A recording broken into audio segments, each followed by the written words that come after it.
Again, what the primary goal of the pruners are is to look at how the vine, just take a snapshot and take a look at how the vine did last year.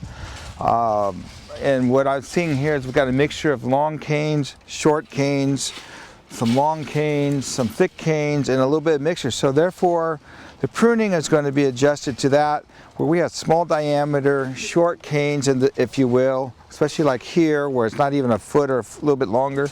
They're going to be pruned to one bud. And what I mean by that is there's a basal bud, this is the first bud, and this is the second bud. So this cane here has got nice diameter, it's thicker than a pencil, and it's about 3 feet long without looking at it. So I'm going to prune it to two buds. So again, the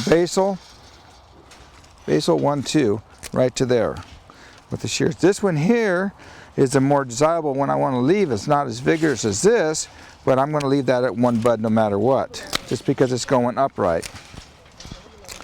Here we have 2 shoots that are weak, so again we're going to leave one bud and go for the upright position. This one here only allowed us to have one last year, same reason.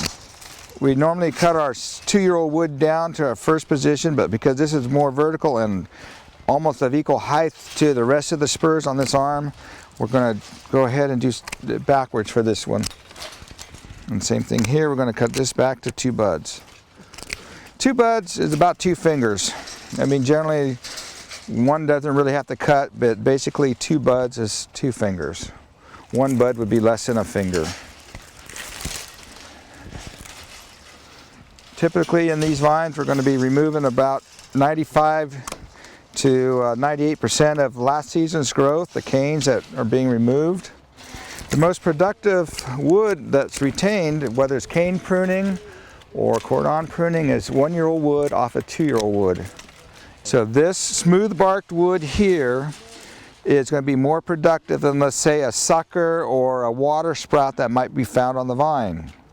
And that's the benefits of cordon pruning, spur pruning, is the fact that everything basically is 1-year-old wood arising from 2-year-old wood. Now it's just a matter of getting the proper position of that spur you want to leave for this growing season, so you're not too close to another position.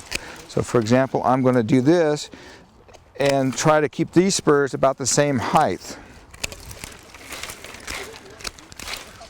So, and I got roughly a hand width. This is going to be more than a hand width, and that's okay.